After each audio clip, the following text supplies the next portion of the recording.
لا حول ولا قوة إلا بالله العلي العظيم. أعوذ بالله من الشيطان اللعين الرجيم. بسم الله الرحمن الرحيم. الحمد لله رب العالمين، والصلاة والسلام والتحية والإكرام على النبي الأمي المكي المدني القرشي الهاشمي الأبتهي الرسول المسدد والمحمود الأحمد والمصطفى الأمجد بالقاسم محمد.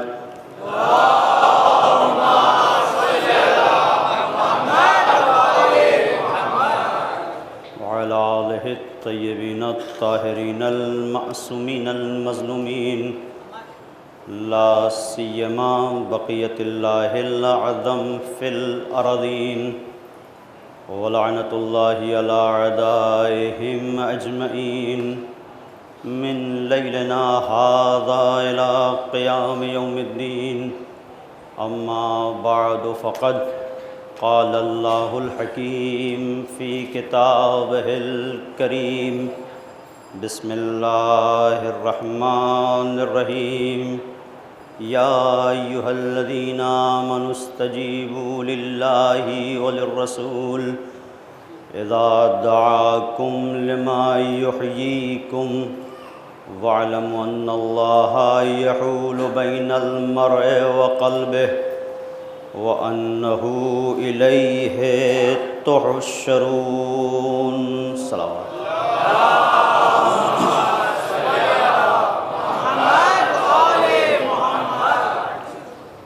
سورہ انفال کی یہ آیہ کریمہ ارشاد ہو رہا ہے، اے صاحبان ایمان، اللہ اور اس کے رسول کی دعوت پر لبیک کہو.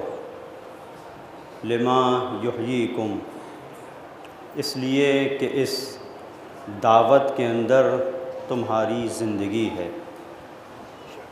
وَاعْلَمُوا أَنَّ اللَّهَ يَحُولُ بَيْنَ الْمَرْءِ وَقَلْبِهِ، اور جان لو کہ تمہارا پروردگار تمہارے اور تمہارے دل کے درمیان حائل ہے. یعنی تمہارے دل میں اگر کوئی کیفیت آتی ہے تو تمہیں اس کیفیت کا احساس بعد میں ہوتا ہے، خدا کو علم پہلے ہو جاتا ہے. جب وہ تم سے اتنا نزدیک ہے تو اس کی نزدیکی کو باقی رکھو. جب وہ اتنا نزدیک ہے تو اس کا دین بھی تمہیں بہت نزدیک ہونا چاہیے، چونکہ وہ تم سے نزدیک ہے. تب اگر دین اور دنیا کا معاملہ آئے تو تمہیں اولویت دین کو دینا چاہیے. اے صاحبان ایمان، یہ تمہارا ایمانی تقاضا ہے. اور اگر کہیں پر دیکھنا چاہتے ہو کہ کیسے اس دعوت میں جو اللہ اور رسول کی دعوت ہے، اس دعوت کے اندر کیسے زندگی ہے، تو کربلا والوں کی زندگی کو دیکھو کہ کیسے کیا کچھ نہیں ہوا. سروں کو کاٹ کے نوک نیزہ پہ بلند کیا، خیام میں آگ لگا دی گئی، لاشوں کو پامال کر دیا گیا، لیکن وہ ذات کہ جس کی لاش کو پامال کر دیا گیا تھا، اس کا عزم آواز دے رہا تھا، تم میری لاش کو پامال تو کر سکتے ہو، لیکن میں نے دین محمدی کو اس محفوظ مقام تک پہنچا دیا ہے کہ ساری دنیا کی طاقت مل کر اس دین کو پامال نہیں کر سکتی. اس دین کو پامال نہیں کر سکتی، اس لیے کہ جو اصل زندگی ہے وہ اسی دین کے سائے میں ہے.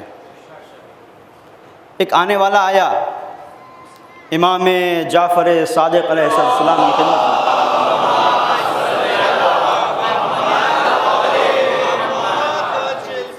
محسوس کیجیے گا کبھی ایسا ہو جاتا ہے، اور استقبال ماہ اعضاء کی پہلی مجلس میں نے اس کی طرف ایک اشارہ بھی کیا تھا، اس سے ملتی جلتی روایت جو میں عرض کرنا چاہتا ہوں، وہ میں نے عرض اس سے پہلے کی ہے کہ کبھی ایسا ہوتا ہے کہ ہم مشکلات میں جب گھر جاتے ہیں، پریشان ہو جاتے ہیں، تو سوچتے ہیں کہ ہم سے زیادہ بے بس کوئی نہیں، ہم سے زیادہ مظلوم کوئی نہیں، ہم سے زیادہ غریب کوئی نہیں۔ خاص طور پر جب مال دنیا اگر نہ ہو تو انسان کہتا ہے کہ ہم غریب ہیں۔ ایسا ہوتا ہے کہ اب ہمارے پاس کچھ نہیں ہے، ہم بالکل فقیر و نادار ہیں۔ ایک شخص ایسا ہی امام کی خدمت میں حاضر ہوا، جس کی طرف میں اشارہ صرف کرنا چاہتا ہوں چونکہ بیان کر چکا ہوں۔ جو دوسری روایت ہے در حقیقت اسے بیان کرنا ہے، لیکن اس کے لیے مقدمہ اس روایت کو توجہ کیجیے گا کہ ابن رسول اللہ بڑی غربت میں جی رہا ہوں، بڑی غربت میں جی رہا ہوں، بڑا پریشان ہوں۔ تو امام نے کہا کہ تم غربت میں جی رہے ہو؟ ہمارے شیعہ ہو؟ مولا آپ کا چاہنے والا ہوں، شیعہ ہوں۔ امام نے آواز دی، شیعتنا کلہم اغنیاء، ہمارا شیعہ غریب نہیں ہوتا، ہمارا شیعہ غنی ہوتا ہے۔ اب آپ دیکھیں، ایک نام کے غنی ہیں، ایک حقیقت میں غنی ہے۔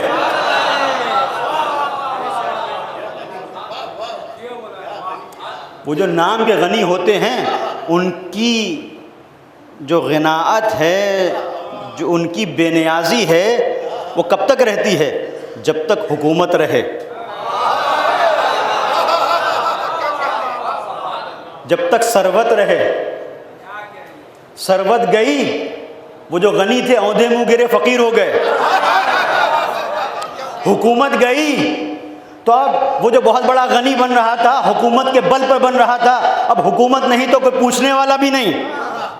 لیکن شیعہ ایسا نہیں ہوتا، اس کا تعلق کسی بیساکھی کے بل پہ نہیں ہوتا،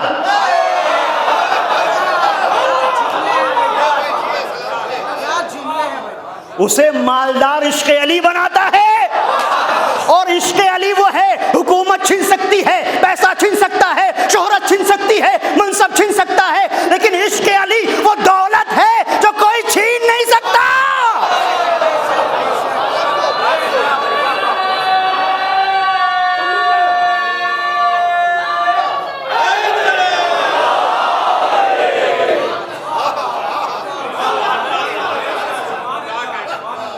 اگر عشق علی کو چھین سکتے، اچھا کسی بھی طاقت کو استعمال کر کے نہیں چھین سکتے، کسی کو دار پہ چڑھا سکتے ہو، لیکن عشق علی وہاں بھی بولے گا۔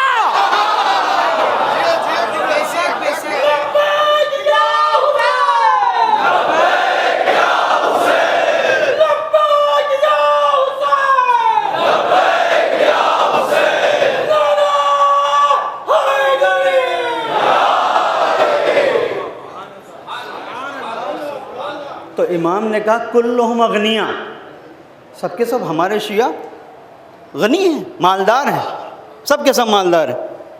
اب اسے تعجب ہوا، امام نے بات کو واضح کیا، توجہ کیجیے گا۔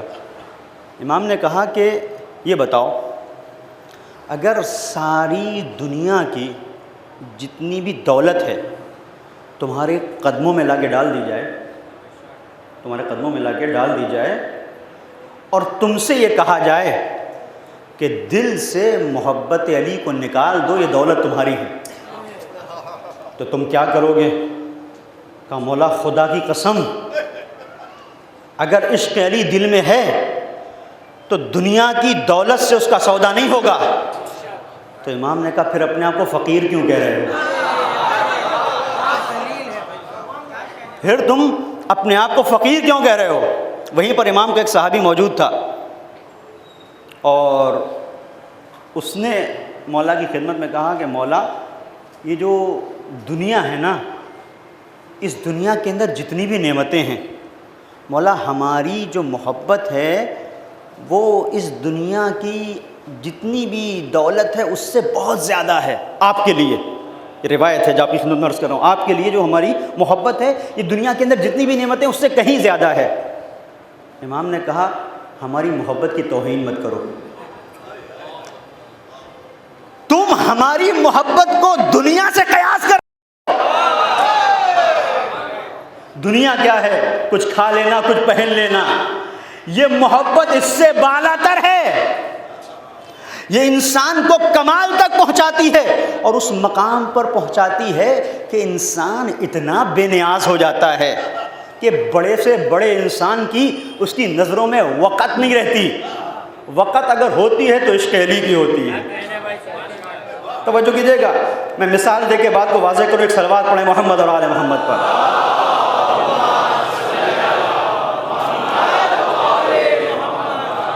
محسوس کیجیے گا. بہلول، تاریخ کہتی ہے کہ ہارون رشید نہانے کے لیے گیا حمام میں. اس زمانے میں جیسے گھروں میں باتھ روم ہوتے ہیں ایسے نہیں ہوتے تھے، باہر ہوتے تھے. اس میں نہایا جاتا تھا. اس کے ساتھ ساتھ یہ ہے کہ کوئی ایک شخص ہوتا تھا، اسے کہتے تھے وہ کیسا ملتا تھا، پیٹ ملتے تھے کچھ لوگ، اس کے پیسے ملتے تھے ان کو. تو بہت سارے ایسے لوگ تھے جو مخصوص تھے، وہ صرف بادشاہوں کی پیٹ ملنے کے لیے. معمولی لوگ وہ دیکھتے ہی نہیں تھے. اب ایک ایسی جگہ پر بہلول پہنچے، ان کی بھی پیٹ ملی جا رہی تھی اور اس مقام پر دیکھا کہ ارے یہ بھی موجود ہے، اس کی بھی پیٹ ملی جا رہی تھی. بہلول نے تو توجہ ہی نہیں کی. اور یہ عشق علی ہے، اتنا بے نیاز بنا دیتا ہے کہ ارے غیرے کی طرف چاہے وہ بادشاہ ہو چاہے خلیفہ ہو، انسان دیکھتا ہی نہیں ہے. اس نے توجہ کی. یہ جو بے نیاز بیٹھا ہوا ہے، یہ کیسے بیٹھا ہوا ہے؟ اس کا مطلب یہ ہے آج بھی عشق علی کا تقاضا یہ ہے کہ دوسرے تمہاری ڈیوڑی پر آئیں، تم مت جاؤ. بس اگر میں نے بات کہہ دی تو بات جہاں تک پہنچ گئی. یہ ملاک ہے، یہ معیار ہے. یہ ملاک ہے، یہ معیار ہے. اس لیے کہ ڈیوڑیاں بدلتی رہتی ہیں اقتدار کے ساتھ. عشق علی نہیں بدلتا. اب اس نے بہلول کی طرف متوجہ ہو کے کہا کہ بہلول تم سے ایک سوال کروں، یہ بتاؤ، چونکہ یہ دیکھ بھی رہا ہے کہ بہت ایک عالی شان پیٹ ملنے والا بھی پیٹ مل رہا ہے. اس کی خود کی ایک بڑی قیمت ہے، جو پیٹ مل رہا ہے بادشاہ کی، اس کی بڑی قیمت ہے. اس کی تو بات ہی الگ ہے. تو بہلول سے اس نے کہا کہ یہ بتاؤ بہلول، اگر میں غلام ہوں اور مجھے بیچا جائے تو میری قیمت کیا ہوگی؟ اگر میں غلام ہوں، یہ خلیفہ وقت کہہ رہا ہے، وہ بھی کون؟ معمولی نہیں. سمرقند سے بخارا تک، ایران سے لے کے مصر تک جس کی حکومت ہے، جس کا دبدبہ ہے. یہ معمولی چھوٹے موٹے ملک کے اگر کوئی امیر آ جاتے ہیں اور کوئی سربراہ مملکت، تو لوگ سمجھ میں نہیں آتا کیا کریں. یہ جتنے بھی چھوٹے چھوٹے ممالک ہیں، یہ سب اس کی سلطنت کا حصہ ہیں. اتنی بڑی سلطنت کا مالک بہلول سے کہہ رہا ہے کہ اگر میں غلام ہوں، فرض کرو، اور میری تم قیمت لگاؤ تو کیا لگاؤ گے؟ بہلول نے کہا کچھ نہیں. توجہ کیجیے گا، 400 درہم. 400 درہم. ایک مرتبہ نخوت اور غرور کے ساتھ کہتا ہے بہلول 400 درہم کی تو وہ لنگی ہے جو میں پہنے ہوئے ہوں. ادھر عشق علی بولا، اور کیا بولا؟ تو کہا میں نے قیمت بھی تو اسی لنگی کی لگائی ہے، تیری کون سی قیمت ہے؟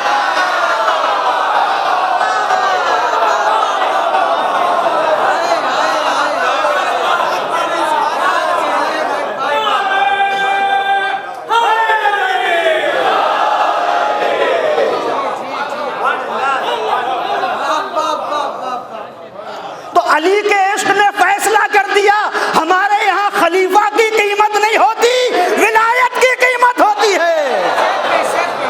صلوات پڑھ دیں محمد اور آل محمد پر.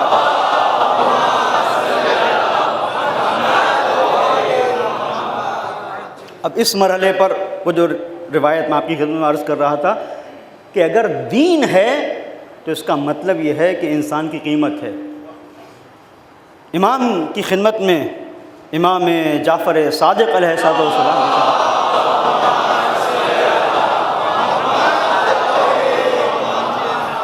ایک شخص حاضر ہوتا ہے، ابن رسول اللہ، فلاں شخص جو ہے جو آپ کا چاہنے والا ہے، جو آپ کے ساتھ اٹھتا بیٹھتا ہے، مولا آج کل اس کے بڑے حالات خراب ہیں، بہت پریشانی میں ہے.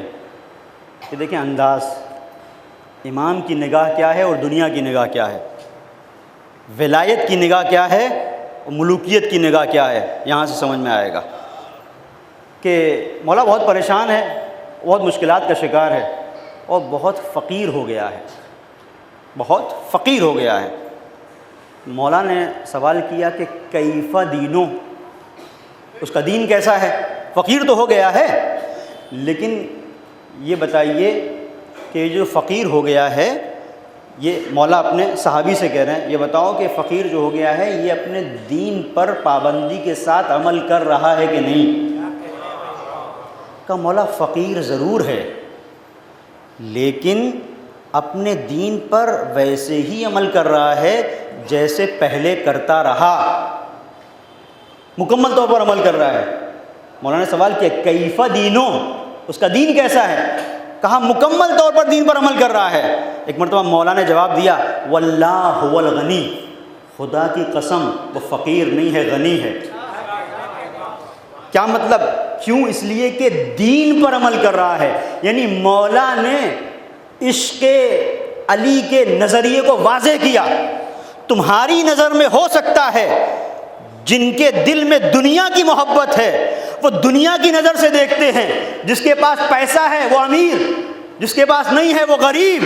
نہیں، مولا نے کہا یہ بات غلط ہے. یہ دیکھو کہ جس نے اپنے دین کو محفوظ رکھا وہ امیر، لیکن جس کے پاس سب کچھ ہے لیکن گناہوں میں ملوث ہے، اس سے زیادہ فقیر کوئی نہیں. یہاں سے یہ بات واضح ہوتی ہے کہ حقیقت میں جو زندگی ہے وہ کہاں پر ہے. یا ایھا الذین آمنوا استجیبوا للہ وللرسول اذا دعاکم لما یحییکم، اللہ اور رسول جس طرف پکاریں ادھر جاؤ کہ اس میں تمہاری حیات ہے، تمہاری زندگی ہے. کیوں؟ اس لیے کہ اللہ اور رسول دین کی طرف پکار رہے ہیں.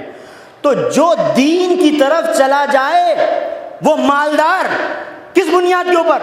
چونکہ دین پر عمل کر رہا ہے، دین پر عمل کرنے کی بنیاد کے اوپر وہ فقیر نہیں. تو دین انسان کو غنی بناتا ہے. اب وہ کتنا بڑا غنی ہوگا جو دین کو غنی بنائے. ایک صلوات پڑھ دے محمد اور آل محمد پر.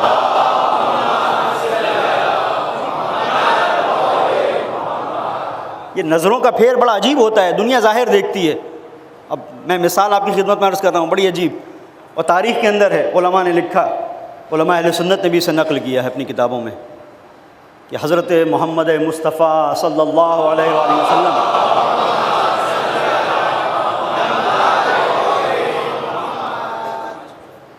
باہر نکلے، مدینے کی گلیوں میں ہیں، اور حضرت سید الشہداء امام حسین علیہ السلام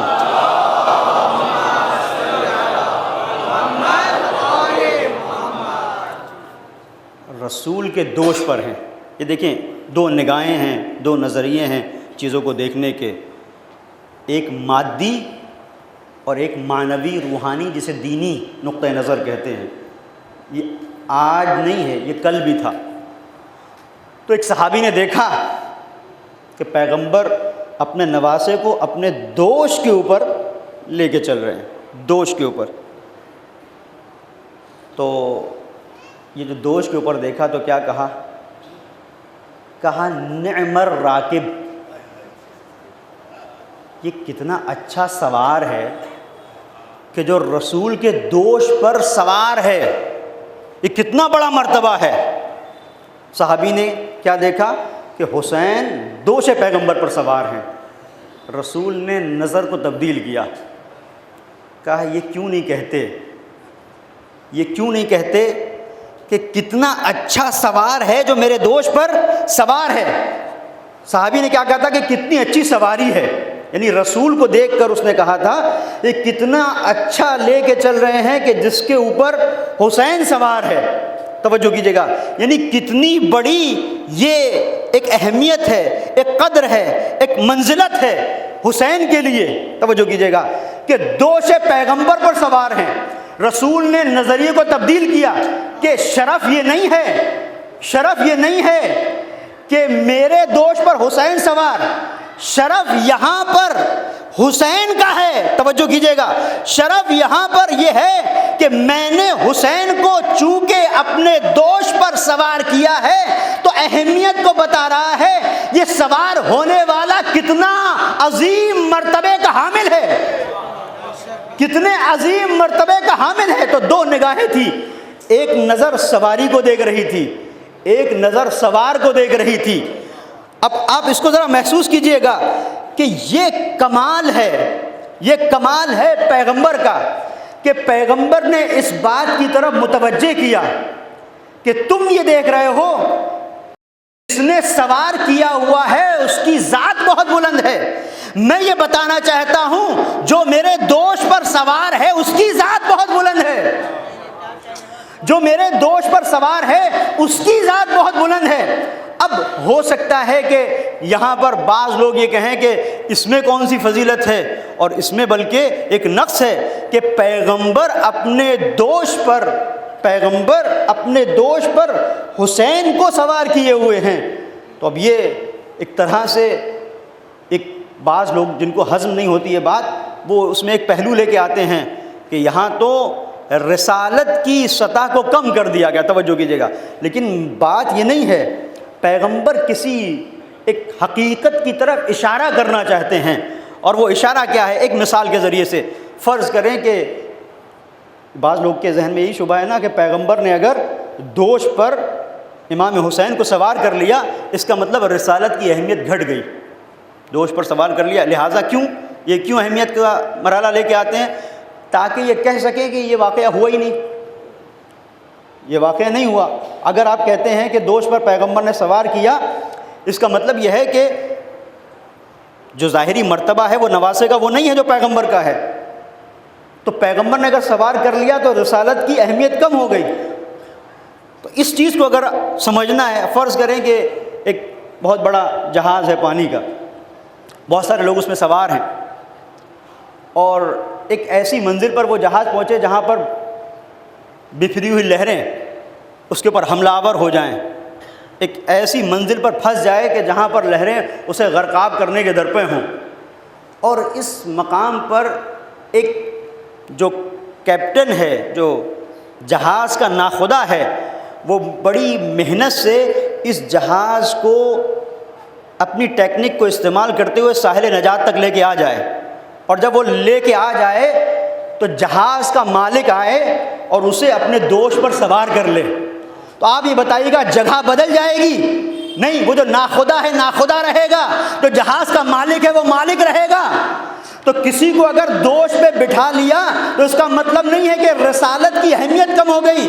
یہ ظاہری آج کی دنیا میں ہم نے دیکھا کہ اگر جہاز کا مالک یہ دیکھتا ہے کہ اس کے ناخدا نے بڑا کام کیا، مجھدار سے کشتی کو نکال کے لے کے آ گیا اور اسے اس نے اپنے دوش پہ بٹھا لیا، تو دنیا یہ نہیں کہے گی کہ کیپٹن مالک بن گیا، مالک کیپٹن سے کمتر ہو گیا۔ نہیں، ایسا نہیں ہے۔ آج کی دنیا میں یہ مانی جانی بات ہے، اس لیے کہ خطروں سے نجات دلائی ہے اس ناخدا نے، لہذا ضروری ہے کہ اس کے مرتبے کو پہچانوایا جائے۔ عزیزو، یہ دنیا میں آج ہوتا ہے، لیکن رسول ہماری طرح محتاج نہیں کہ واقعہ ہو تو نظروں کے سامنے آئے۔ رسول جیسے آج دیکھتا ہے ویسے کل دیکھتا ہے۔ مطلب یہ تھا دوش پہ اٹھا اس لیے رہا ہوں کہ ایک دور وہ آئے گا جب یزیدیت کا طوفان اٹھے گا، جب طوفان اٹھے گا تو کشتی نجات یہی حسین بنے گا۔ لہذا اٹھا کے بتا رہا ہوں کہ یہ وہ ہے جو نہ مجھے بچائے گا، میری رسالت کو بچائے گا، اور 1,24,000 انبیاء کی محنتوں کو بچا لے جائے گا۔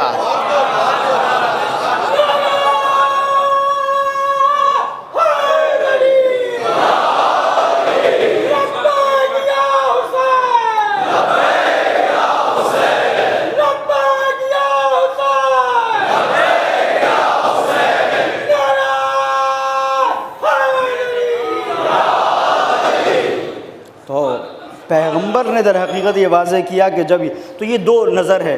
اب وہ ظاہری طور پر یہ دیکھ رہا ہے کہ فضیلت اس میں ہے، فضیلت اس میں ہے کہ حسین سوار ہیں، نہیں، ادھر سے رسول اللہ یہ بتانا چاہتے ہیں کہ در حقیقت کمال اس بات میں ہے کہ میں نے اس کو اس لائق جانا اور اتنا مرتبہ اس شخصیت کا ہے کہ اس کو میں نے سوار کیا۔ پوری توجہ کیجیے گا۔ اور عجیب بات ہے، دوش پیغمبر پر 3 ہی شخصیتیں پہنچی ہیں اور تینوں کا تعلق ابو طالب سے ہے۔ اتنا کوئی اپنے آپ کو بڑا بنائے تو یا ابو طالب کا پوتا حسن، یا ابو طالب کا پوتا حسین، یا ابو طالب کا بیٹا علی۔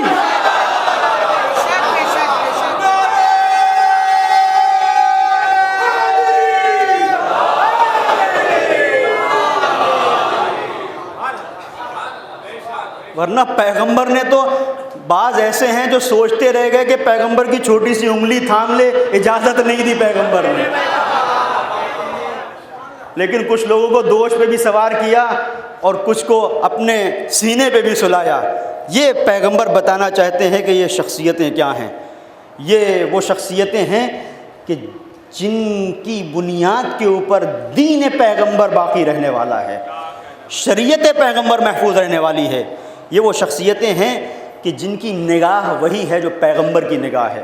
یہ وہ شخصیتیں ہیں جن کی نظر وہی ہے جو پیغمبر کی نظر ہے۔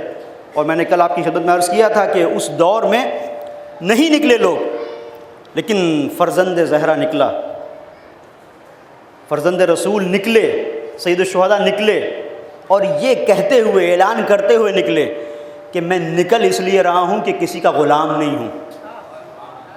الناس عبید الدنیا، لوگ دنیا کے غلام ہیں۔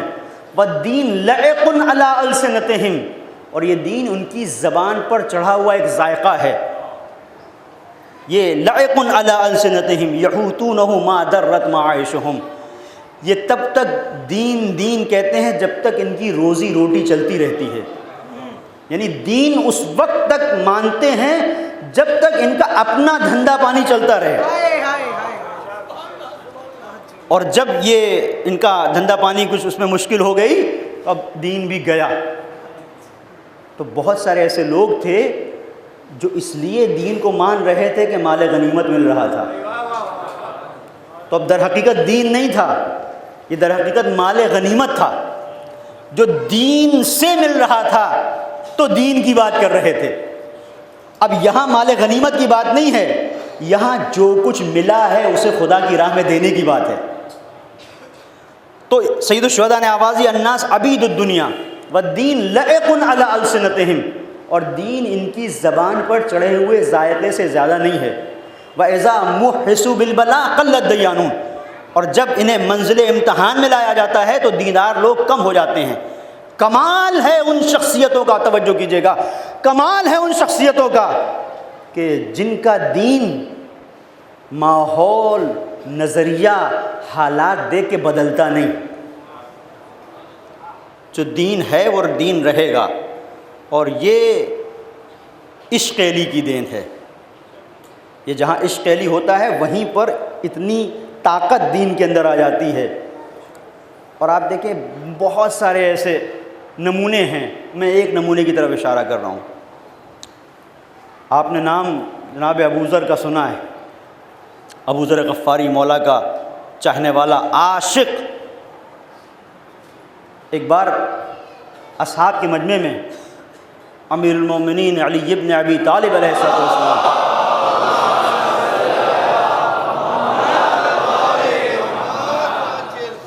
یاد کر رہے ہیں ابو ذر کو، اور یاد کرتے کرتے آنکھوں میں آنسو آ گئے۔ خدا رحمت کرے ابو ذر کے اوپر۔ یہاں پہچانے دیکھیں عشق علی کیا ہے۔ ابو ذر کے اوپر پروردگار اپنی رحمتوں کو نازل کرے۔ اور پھر مولا نے واقعہ بیان کیا، کہتے ہیں کہ ایک زمانہ وہ آیا کہ جب لوگوں نے، مفہوم روایت میں آپ کی خدمت میں عرض کر رہا ہوں، جب لوگوں نے جو فیصلہ پیغمبر نے کیا تھا اس کے مقابلے پر دوسرا فیصلہ کیا، اور خلیفہ وقت کو ضرورت محسوس ہوئی کہ ابو ذر کی بیعت لے، ابو ذر کی بیعت لے۔ تو اس نے کیا کیا کہ ابو ذر کے پاس کچھ اشرفیاں بھیجی، محسوس کیجیے گا، ابو ذر کے پاس کچھ اشرفیاں بھیجی اور ابو ذر سے کہا کہ ابو ذر یہ خلیفہ وقت کی جانب سے تمہارے لیے خاص طور پر انعام ہے، بیعت کر لو۔ ابو ذر نے وہ جو غلام تھا جو لے کے آیا تھا یہ اشرفیاں، اسے اندر آنے کی اجازت نہیں دی، وہیں گھر کے باہر روک دیا، اور جیسے ہی اس نے اپنی بات ختم کی دروازہ بند کر دیا۔ پھر اس نے دق الباب کیا، پھر دیا، تو ابو ذر نے کہا کہ ابو ذر وہ نہیں ہے، توجہ کیجیے گا، ابو ذر وہ نہیں ہے جو علی کی محبت کو چند اشرفیوں کے بدلے بیچ دے۔ اور پھر جملہ تھا ابو ذر کا کہ خدا کی قسم یہ چند اشرفیاں کیا، اگر ساری دنیا کی نعمتیں لا کے ابو ذر کے قدموں میں ڈال دی جائیں اور ابو ذر سے کہا جائے علی کے جسم پر جو ایک روواں ہے اس سے بدل دو، تو علی کے جسم کے ایک روئے سے ساری دنیا کی ثروت کا سودا نہیں کر سکتا۔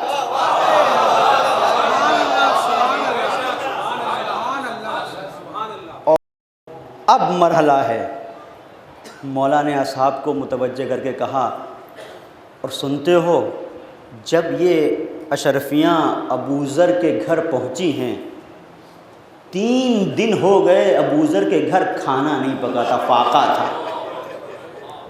اس کا مطلب یہ ہے کہ عشق علی وہ ہے جو ہر ایک منزل پر انسان کا سہارا بنتا ہے، جو اپنی خودی کا سودا نہیں کرنے دیتا، جو عشق کا سودا نہیں کرنے دیتا۔ ہم فقیر ہیں، ہم غریب ہیں، ہم نادار ہیں، ہم بےکس ہیں، سب کچھ، لیکن ہمارے دل میں ایک بڑی محبت ہے جو علی کی محبت ہے، اور یہ اس سے بڑھ کر کچھ اور نہیں ہے۔ یہ منزل ہے حقیقت میں محبت کی۔ عزیزوں، جیسی علی کی محبت پھر ویسے ہی حسین کی محبت۔ جب یہ محبت انسان کے وجود کے اندر آ جاتی ہے تو انسان کے وجود کے اندر ایک انقلاب پیدا ہو جاتا ہے۔ اب وہ اس نظر سے دیکھتا ہی نہیں مسائل کو جس نظر سے دنیا دیکھتی ہے، وہ حسین کی نظر سے دیکھتا ہے۔ جب وہ حسین کی نظر سے دیکھتا ہے تو ظاہری شہرت، منصب، طاقت، ثروت، یہ ساری چیزیں اس کی نظر میں اہم نہیں ہوتی۔ کب اہم ہوتی ہیں؟ جب یہ راہ بندگی میں استعمال ہو، جب بندگی کی راہ میں ان کا استعمال ہو تب ان کی اہمیت ہوتی ہے، ورنہ ان ساری چیزوں کو وبال جان سمجھتا ہے۔ اس کی نظر میں ان سب کی کوئی وقت نہیں ہے، اس کی نظر میں جو وقت ہے وہ یہ کہ عشق علی نے اسے کیا سکھایا، اس کے عشق حسین اسے کہاں تک بلا رہا ہے۔ اور جب عشق حسین کی بات آتی ہے تو وہ یہ دیکھتا ہے کہ اس کے زمانے کے امام کی خواہش کیا ہے، اور اس خواہش کو وہ مقدم کرتا ہے، ہر چیز پر اس خواہش کو مقدم کرتا ہے جو اس کے امام کی ہے۔ اور عزیزوں، یہی وہ مرحلہ ہے جو ہمارے لیے نجات کا سبب بنے گا کہ ہمارے دل میں اگر یہ محبت ہے اور یہ محبت لبیک یا حسین میں تبدیل ہو جائے۔ محبت ہونا ایک الگ منزل، بہت سارے لوگ تھے ہزاروں کی تعداد میں جو حسین سے محبت کرنے والے تھے، اور عجیب ایک رخ ہے، توجہ کیجیے گا۔ عباس محمود عقاد ایک رائٹر ہیں مصر کے، بہت بڑے، بہت ان کی کتابیں ہیں، ان کی کتاب ہے ابو الشہداء، اس حقیقت کو اس میں بیان کرتے ہیں۔ کہتے ہیں کہ سید الشہداء کی ذات وہ تھی اس دور میں، سن 60 ہجری میں، تو 61 میں جیسے ہی محرم ہوا تو مولا کی شہادت ہے، کہ جب مولا نے اپنا سفر شروع کیا ہے اس وقت روئے زمین پر وہ کہتے ہیں کوئی ایسا نہیں تھا جو حسین کے شرف کا، ان کے مرتبے کا، ان کی عظمت کا قائل نہ ہو۔ یہ عباس محمود عقاد نے لکھا، ابو الشہداء کتاب کا نام۔ اور پھر عجیب بات اس میں لکھتے ہیں، کہتے ہیں یہاں تک کہ ان کا دشمن بھی ان کے شرف میں کوئی کمی پیدا نہ کر سکا اور حسین کی عظمت میں کوئی نقص نہ نکال سکا۔ اب وہ لکھتے ہیں اس وقت بھی کہ جب دیکھیں عام طور پر ایسا ہوتا ہے معمولی حالات ہیں، معمولی حالات میں اگر ایک انسان سے کہا جائے کسی کی برائی کرو، ہو سکتا ہے کہ جب وہ اپنی متعادل مزاج کے ساتھ ہے، بیلنس اور اس کے وجود کے اندر کوئی ادھر ادھر کی بات نہیں ہے، اتھل پتھل نہیں ہے، تو ہو سکتا ہے کہ ٹھہراؤ چکے ہے وہ کچھ نہ کہے، لیکن جب غصہ آتا ہے تو آدمی ہو سکتا ہے کسی کو کچھ بھی بول دے۔ بہت قریبی لوگوں کے لیے غصے میں انسان کیا سے کیا کہہ دیتا ہے، کیا سے کیا غصے میں دوست کو کہہ دیتا ہے۔ لیکن کمال فضیلت حسین یہ ہے کہ جانی اور تاریخی دشمن بھی اس وقت جب شدید غصے میں ہے تب بھی الفاظ ڈھونڈتا ہے حسین کے نقص میں بیان کرنے کے لیے، الفاظ ساتھ نہیں دیتے۔ اب انہوں نے لکھا کہ جب امام حسین علیہ السلام نے صلوات پڑھے محمد و آل محمد پر،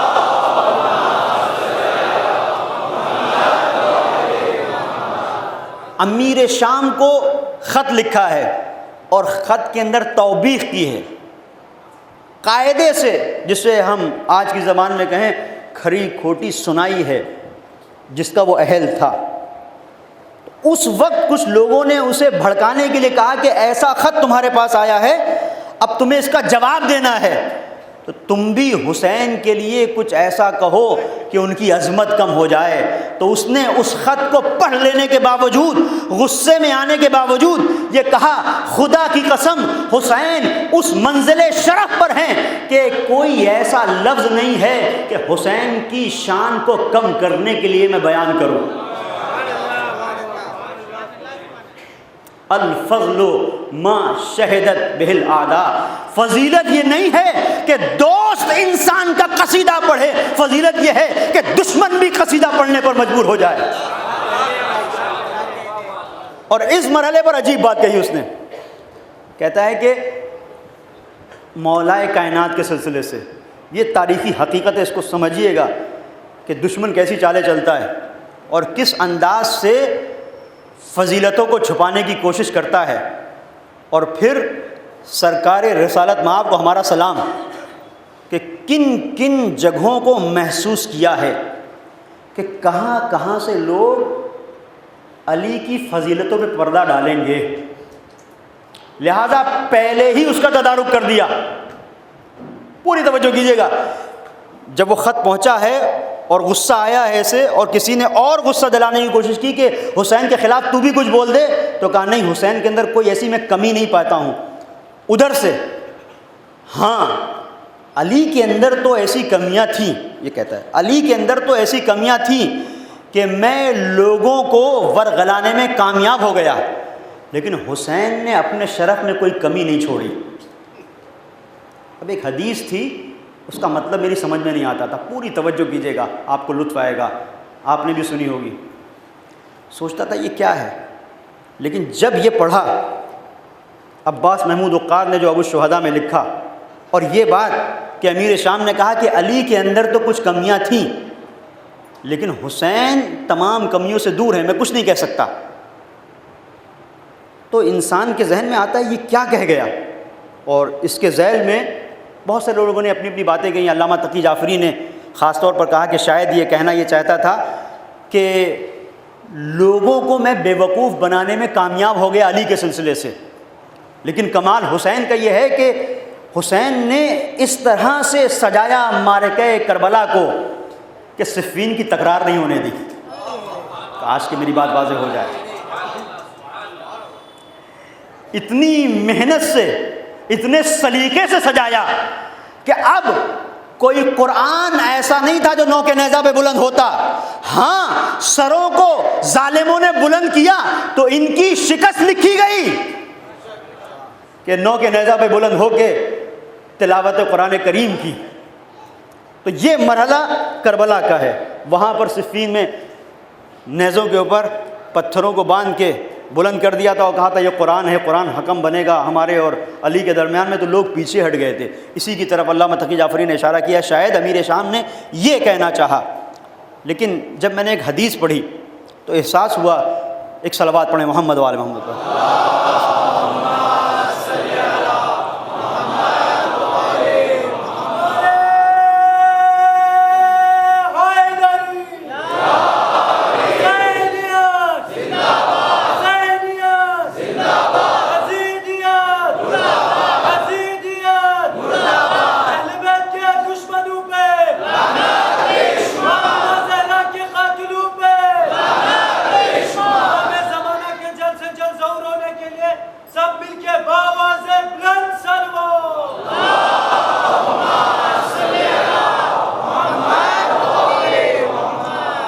اب میں آپ کے سامنے وہ حدیث پیش کر رہا ہوں جو میں نے کہا کہ میں نے پڑھی اور سمجھ میں نہیں آتا تھا کہ کہا کیا ہے پیغمبر نے. ایک حدیث ہے، ان الحسن والحسین سیدہ شباب اہل الجنہ وابوہما افضل منہما. پیغمبر نے حدیث ارشاد فرمائی کہ بے شک حسن اور حسین جنت کے جوانوں کے سردار ہیں اور ان کا باپ ان دونوں سے افضل ہے. اب کچھ کہنے کی ضرورت نہیں، یہ نام نہاد کاتب وحی کے رخ پر تماچا ہے. تو یہ کہتا ہے کہ حسین کی فضیلت وہ ہے جس میں ہم کوئی کمی نہیں کر سکتے، اس لیے کہ حسین نے کچھ چھوڑا ہی نہیں. ہاں علی کے اندر کچھ کمیاں تھی، تو دیکھ جو وحی لے کر آیا وہ یہ کہہ رہا ہے کہ حسین فضیلت رکھنے والے تھے، جوانوں کے سردار ضرور تھے، لیکن جو فضیلت ان کے باپ کی ہے وہ نہ حسن کی ہے نہ حسین کی ہے.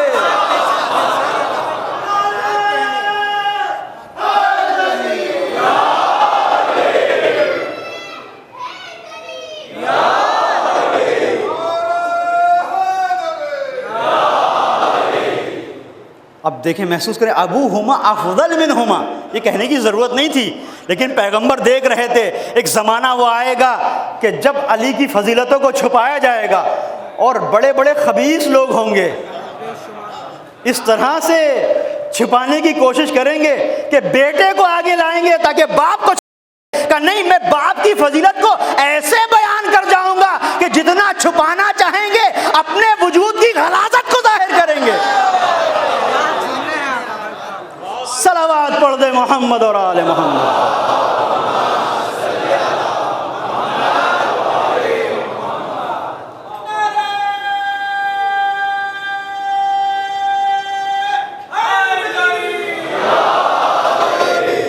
اور کمال ہے اس محبت حسین کا، جو کہتے ہیں محبت حسین دل میں ہے، یہ محبت حسین کہ جہاں بہت سارے مسائل کو حل کرتی ہے وہیں علی کے مرتبے کو بھی ہماری نظروں میں، علی کا مرتبہ تو بہت بلند ہے، لیکن وہ شخص جو محبت حسین اپنے دل میں رکھے ہوئے ہے وہ سمجھتا ہے کہ پھر علی کی منزل کیا ہے، علی کا مرتبہ کیا ہے. عجیب منزل ہے، علی کا مرتبہ کیا ہے، علی کی منزل کیا ہے. اب اس کے ضمن میں کیونکہ دامن وقت میں گنجائش نہیں رہی، آگے کبھی عرض کروں گا.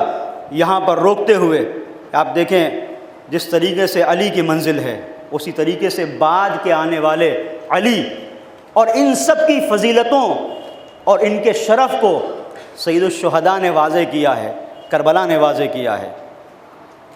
ابھی مولا امام رضا علیہ السلام کے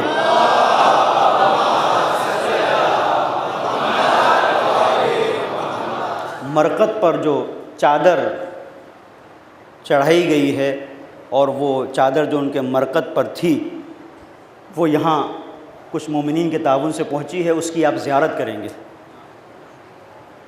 اور جب بات یہاں تک آ گئی تو بس ایک مولا کے سلسلے سے ایک چند جملے، اور امید یہ ہے کہ نظم و نسق کے ساتھ جس طریقے سے ہمارا ایک وتیرہ رہا ہے کہ ہر ایک اس تبرکات میں سے کوئی بھی تبرک اگر ہمارے سامنے آ گیا جس کا تعلق اہل بیت اطہار علیہ السلام سے ہے تو ہم نے اسے اپنی جان سے زیادہ قریب جانا ہے، اور یہی یہاں پر بھی یہ رہے گا انشاءاللہ.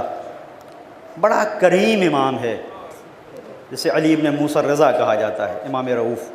پر ایک بات آپ کی خدمت میں بس عرض کروں، کتنا کریم ہے. ابو نواس شاعر ہے، ظاہری طور پر تو بہت سارے لوگ کریم ہیں، نام کے کریم اندر سے بخیل، ان سے زیادہ کنجوس کوئی نہیں. لیکن آپ دیکھیں جو واقعاً کریم ہے اسے دیکھیں، کریم ابن کریم امام رؤوف. جا رہے ہیں، ایک شاعر ہے ابو نواس، مولا سے ملاقات ہو گئی، مولا سوار ہیں، ابو نواس نیچے پیادہ ہے. جیسے ہی مولا کو دیکھا فوراً قصیدہ پڑھنے لگا. مولا آپ اس گھرانے سے تعلق رکھتے ہیں کہ جیسے پروردگار نے منتخب کیا، آپ کی فضیلتیں وہ ہیں جن کا احصاء ممکن نہیں، آپ کا شرف وہ ہے جو بیان کے قابل نہیں. مولا مسکرا کے سنتے رہے. جب اس کے اشعار تمام ہو گئے مولا نے 300 درہم نکالے اس کے حوالے کیے. کہا مولا یہ میں نے عقیدت میں کہے تھے، انعام کے لیے نہیں۔ اس کا مطلب یہ ہے کہ یہ واقعہ ہمیں بتاتا ہے کہ یہاں پر اگر تم عقیدت میں آ کے کچھ کرو گے تو خالی ہاتھ نہیں جاؤ گے۔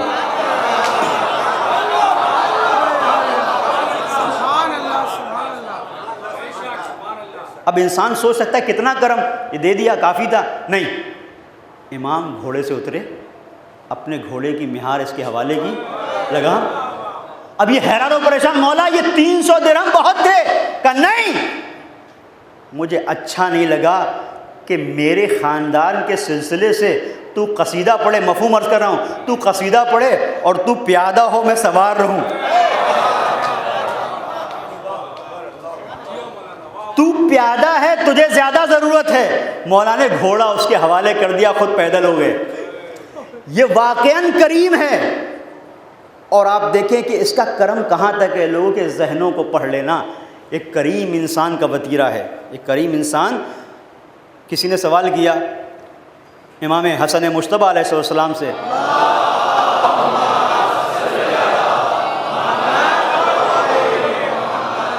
مولا ومل کرم، کریم اہل بیت کہا جاتا ہے امام حسن مجتبیٰ کو۔ کہا ممل کرم، کہا العطیہ قبل المسئلہ، کرم یہ ہے کہ سوال سے پہلے دے دیا جائے، سوال کرنے پر دیا جائے تو یہ دنیا کے کریم ہوتے ہیں۔ لیکن جو یہ گھرانہ ہے اہل بیت کا، یہاں پر سوال کرنے سے پہلے دیا جاتا ہے۔ اور اس کے بہت سارے نمونے ہیں۔ بلخ سے ایک شخصیت جو صاحب حیثیت و ثروت تھی، ایک بہت بڑا انسان جس کے بہت نوکر چاکر تھے، غلام تھے، آیا مولا کی بارگاہ میں زیارت کے لیے، امام رؤوف کی زیارت کے لیے آیا۔ دروازے پر جب پہنچا زیارت کے سلسلے سے اور اذن دخول جب پڑھنے لگا تو اس کی آنکھوں میں آنسو تھے کہ مولا میں بلخ سے آیا ہوں آپ کی زیارت کی۔ اس کے ساتھ اس کا غلام بھی تھا۔ پوری توجہ کیجیے گا، ابھی مولا کے مرقد کے اوپر جو چادر چڑھائی گئی تھی، جو چادر رکھی ہوئی تھی، اس کی آپ زیارت کریں گے، پہچانے کہ کتنے عظیم المرتبت وجود، جو معنوی وجود رکھتا ہے، عظیم المرتبت حجت خدا، پروردگار کی 8ویں حجت، اور اس کی زری پر جو چادر، اس کی زیارت آپ کو نصیب ہو رہی ہے۔ اس شرف کو محسوس کیجیے گا۔ تو اب یہ جو آیا تھا اپنے غلام کے ساتھ، جب خاص اس کے اندر حالت پیدا ہوئی، سجدے میں چلا گیا، مولا کے در پر سجدہ خدا کو کر رہا ہے۔ مولا کے دروازے پر اپنے سر کو اس نے رکھ دیا اور رکھنے کے بعد گریہ کر رہا ہے کہ مولا آپ کا شکریہ، آپ نے میری آمد کو قبول کیا۔ غلام نے دیکھا کہ آقا سجدے میں، غلام بھی سجدے میں، غلام بھی سجدے میں گریہ کر رہا ہے، دونوں اٹھے۔ ایک مرتبہ اس نے غلام کو اپنے سے قریب بلایا، گلے لگایا اور غلام سے کہا کہ دیکھو میں یہاں پر زیارت کے لیے آیا، تم میرے ساتھ آئے، میں تمہیں کچھ دینا چاہتا ہوں۔ کیا دینا چاہتے ہو؟ کہا کہ میں سب سے پہلے تو اس در پر جب آیا تو میرے دل میں احساس ہوا کہ تم غلام ہو، میرے حکم کے پابند ہو۔ مولا کی بارگاہ میں میرے ذہن میں خیال آیا کہ تمہیں آزاد کر دوں، اپنی زندگی جیو۔ اس کے بعد ٹھہرا نہیں۔ دوسری چیز، میری ایک کنیز ہے جو بڑی دیندار، پرہیزگار، مذہبی ہے، میں چاہتا ہوں کہ تمہاری شادی اس سے کر دوں اور تم اپنی زندگی گزارو، اور پریشان مت ہونا۔ زندگی گزارنے کے لیے لوازم زندگی کے ساز و سامان کی ضرورت ہے، تو میں ایک زمین کا ٹکڑا ہے وہ تمہارے حوالے کروں گا، کھیتی باڑی کرنا، وہ زمین تمہاری، اپنی زندگی جینا۔ جیسے ہی اس نے یہ کہا، غلام رونے لگا،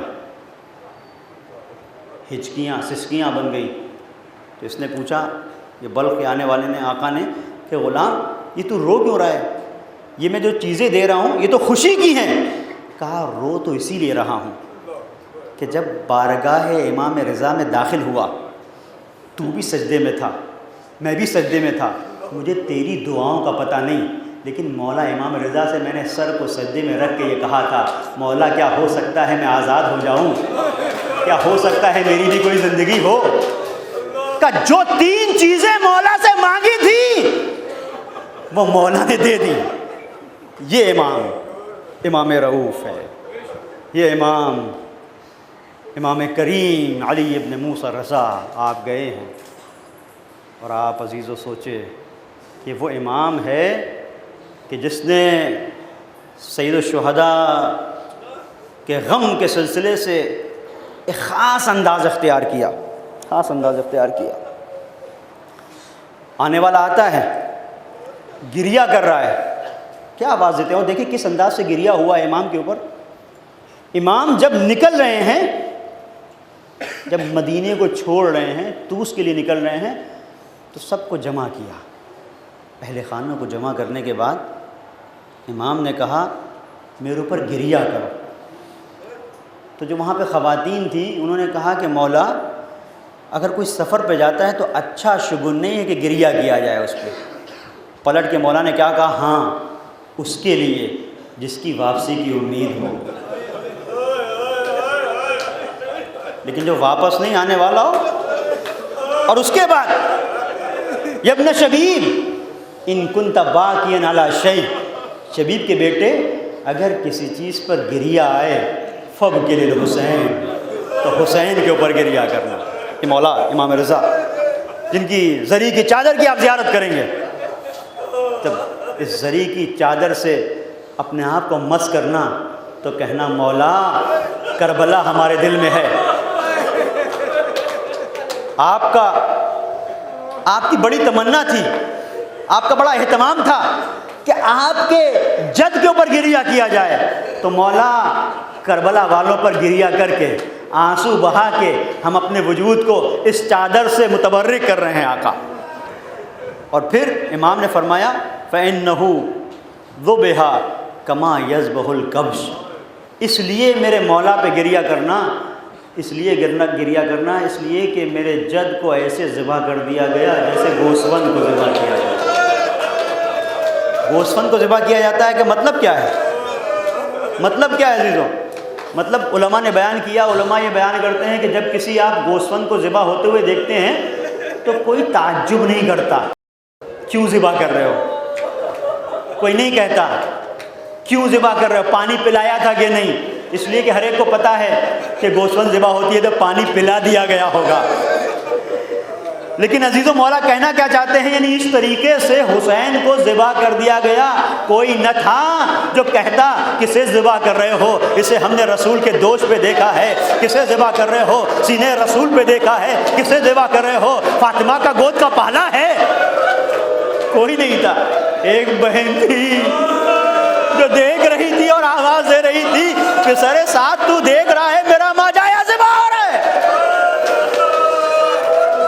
جزاکم ربکم خیر الجزا، خدا کسی غم میں نہ رلائے سوائے غم حسین۔ یہ جو امام رضا ہے نا عزیزوں، میں نے ملا دیا کربلا کو امام رضا سے۔ اب آپ جب زیارت کریں گے چادر کی تو تصور میں کربلا ہو اور اس امام کا اہتمام ہو جو کربلا والوں کے لیے تھا۔ آپ عجیب انداز دیکھیں گے شہادت کا، کیا انداز ہے مولا کا کہ جب بلایا ہے مامون نے تو اباسل سے کہتے ہیں اباسل میں جا رہا ہوں، فاجر نے مجھے بلایا ہے، واپس پلٹوں اگر برہنہ سر آؤں تو مجھ سے گفتگو کرنا، میں تمہاری بات کا جواب دوں گا، لیکن اگر میرے سر پر کچھ ہو تو مجھ سے گفتگو نہ کرنا، سر اگر ڈھکا ہوا ہو۔ عزیزو سوچو تم سے اگر تمہارا امام یہ کہہ کے چلا جائے میں جا رہا ہوں، امام تو بہت دور کی بات ہے، بہت بڑی منزل ہے، کوئی تمہارا باپ، کوئی قریبی، کوئی دوست یہ کہہ دے کہ میں فلاں جگہ پہ جا رہا ہوں، جب واپس آؤں تو انداز اگر یہ ہو کہ برہنہ سر آؤں تو بات کرنا، اور سر پہ کچھ پڑا ہوا ہو تو سمجھنا کہ بات کرنے کے لائق نہیں ہوں، تو کیفیت کیا ہوگی؟ تو سوچو اباسل کیسے بیٹھے ہوئے ہیں، دیکھ رہے ہیں ٹکٹکی باندھے ہوئے، اور دل میں یہ دعا ہے یا اللہ میرا مولا جب آئے تو سر ڈھکا ہوا نہ ہو۔ ایک مرتبہ آئے تو کیا دیکھا کہ مولا کی رضا سر پہ تھی، اب جب مولا قریب آئے اب وہ منزل ہے کہ اباسل تڑپ گئے۔ اب عزیزوں ایک عالم دین ہیں، انہوں نے ایک عجیب بات کہی، استاد انصاریان کہتے ہیں زہر کا اثر اتنا زیادہ تھا کہ کم سے کم اس راستے سے کہ جو خلیفہ کے گھر کا، دربار کا اور امام کا راستہ تھا، امام کے گھر کا، یہ مختصر سا راستہ امام 50 بار بیٹھے اور اٹھے۔ عزیزو 50 بار بیٹھے اٹھے۔ میں کہوں گا مولا زہر کا اثر اتنا تھا، 50 بار بیٹھے اور اٹھے، لیکن مولا کہیں ٹھوکر تو نہ لگی؟ لیکن ہائے آؤ، ایسا داغ کربلا میں حسین کے سینے پہ لگا، قدم کہیں رکھتا تھا، کہیں پڑتا تھا، آواز دیتے تھے اے بیٹا علی اکبر کہاں ہو؟ ارے دکھائی نہیں دیتا۔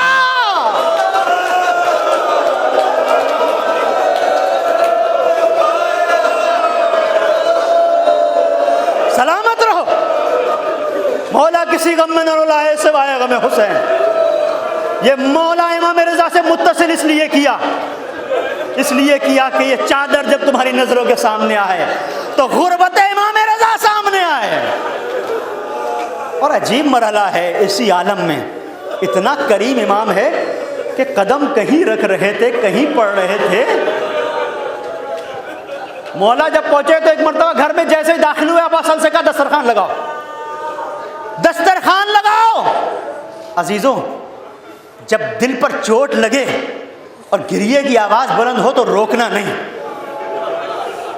دسترخوان لگاؤ۔ مولا یہ تو زہر سارے جسم میں اثر کر گیا کہ آپ چل نہیں پا رہے ہیں، دسترخوان کیوں؟ ایک مرتبہ کہا جو کہہ رہا ہوں وہ کراؤ۔ دسترخوان جب لگا تو کانپ رہا تھا بدن، بیٹھ گئے مولا۔ یعنی خبر صرف ابا سلط کو ہے اور کسی کو پتا نہیں کہ مولا کے ساتھ کیا ہوا۔ اپنے دل میں رکھ کے دسترخوان لگا دیا، ابا سلط ہاتھوں کو جوڑ کے بیٹھے ہوئے، مولا یہ کیا کر رہے ہیں؟ ایک مرتبہ آواز دی، یہ اس لیے کر رہا ہوں کہ جو میرے غلام ہیں، یہ جو میرے خادم ہیں، یہ جو میرے چاہنے والے ہیں، ان میں بہت سارے ایسے ہیں جنہوں نے صبح سے کچھ کھایا نہیں ہوگا، بہت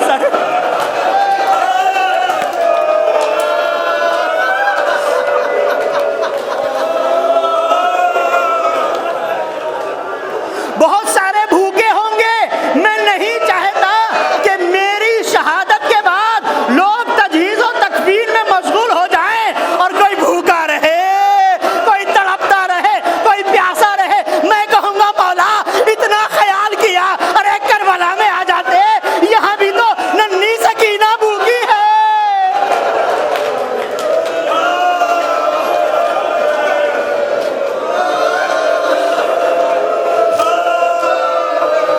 جزاکم ربکم خیر الجزا۔ خدا کسی غم میں نہ رلائے سوائے غم حسین۔ آخری مرحلہ، ایک مرتبہ ابا سلط کہتے ہیں مولا نے کہا مجھے میرے حجرے میں لے چلو۔ اگر یہ چادر کی زیارت نہ ہوتی تو مصائب نہ پڑتا، لیکن چونکہ مولا خود چاہتے ہیں کہ ذکر کربلا ہو، مولا کے مصائب ہو اور پھر ذکر کربلا، رو حسین پہ رو۔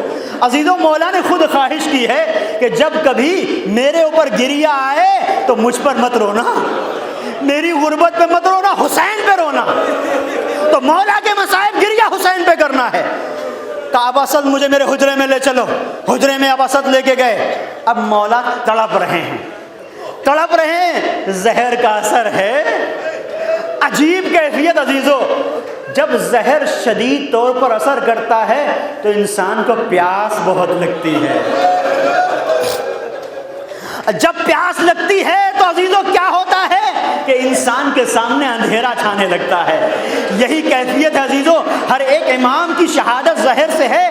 سید الشہداء اور مولا کائنات کے بعد آپ دیکھیں ہر امام نے اس پیاس کی شدت کو محسوس کیا ہے، یعنی ہر امام کربلا سے خود کو متصل کر رہا ہے۔ اور عجیب مرحلہ ہے عزیزو، جب کوئی اس دنیا سے رخصت ہوتا ہے، خاص طور پر اگر زہر اثر کر رہا ہو تو تڑپتا ہے اور وہ چاہتا ہے اس کا کوئی قریبی اس کے ساتھ ہو۔ مولا کی شہادت کہاں ہے؟ طوس میں، اور مولا کا بیٹا کہاں ہے؟ مدینے میں۔ تو ہر ایک چاہتا ہے کہ بیٹا موجود ہو۔ عزیزو دو تین جملے میں نے زحمت کو ختم کر دیا، گریے کی آوازوں کو روکیے گا نہیں۔ ایک مرتبہ ابا سلط کہتے ہیں کہ مولا اپنے حجرے میں گئے اور مجھ سے کہا کہ باہر سے کنڈی چڑھا دینا، کوئی نہ آئے۔ میں باہر نکل گیا۔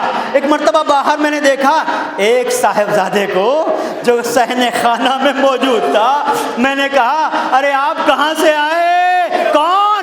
امام محمد تقی، امام جواد، ارے کمسنی کے عالم میں آ گئے اس لیے کہ امام کے جنازے کو امام ہی تجہیز و تکفین کے فرائض کو انجام دیتا ہے، وہی دفناتا ہے، وہی نماز پڑھاتا ہے، بعضیزوں وہی کفن پہناتا ہے۔ یہ مرحلہ تھا۔ اب اصل نے ہاتھوں کو جوڑا کہ آپ کہاں سے آ گئے اس گھر میں؟ کہا جو خدا مجھے وہاں سے طوس سے مدینے لے کے آیا وہی یہاں لے کے آیا۔ ایک مرتبہ کہتے ہیں کہ دروازہ کھول دیا، ارے امام کے بیٹے امام جواد امام کے قریب پہنچے، آنکھوں کو کھولا، اپنے ماجائے کو دیکھا، لخت جگر کو دیکھا، اپنے سے قریب کر لیا۔ اب اصل کہتے ہیں مولا نے امام کو اپنے سینے پر لگا کر کچھ وصیتیں کی، اور دیکھتے دیکھتے جب وصیتیں تمام ہوئی تو ایک مرتبہ کیا دیکھا، اس چھوٹے سے امام نے اپنے باپ کا سر عزیزو آخری جملے اپنے زانوں پہ رکھ لیا۔ ایک جملہ مجلس میں نے ختم کر دی۔ ہاں، اور یہی ہوتا ہے کہ ایک جوان آخر وقت اپنے باپ کے سامنے ہوتا ہے، اور جب دیکھتا ہے باپ دم توڑ رہا ہے تو اس کا سر اپنے زانوں پہ رکھ لیتا ہے۔ بس یہ کربلا ہے جہاں جوان بیٹا تھا، ارے باپ کا زانو تھا۔ ایک مرتبہ حسین نے وضع خدہ علی خدہ اپنے چہرے کو علی اکبر کے چہرے پہ رکھ دیا، ادھر ہچکی لی، دم توڑ دیا۔ حسین نے آواز دی، اے علی اکبر لقد استرحیت من ہم الدنیا و غمہا، اے میرے لال، ارے غم دنیا سے نجات پا گئے، اپنے باپ کو در در کی ٹھوکریں کھانے کے لیے تنہا چھوڑ دیا۔ سیعلم الذین ظلموا ایام منقلب۔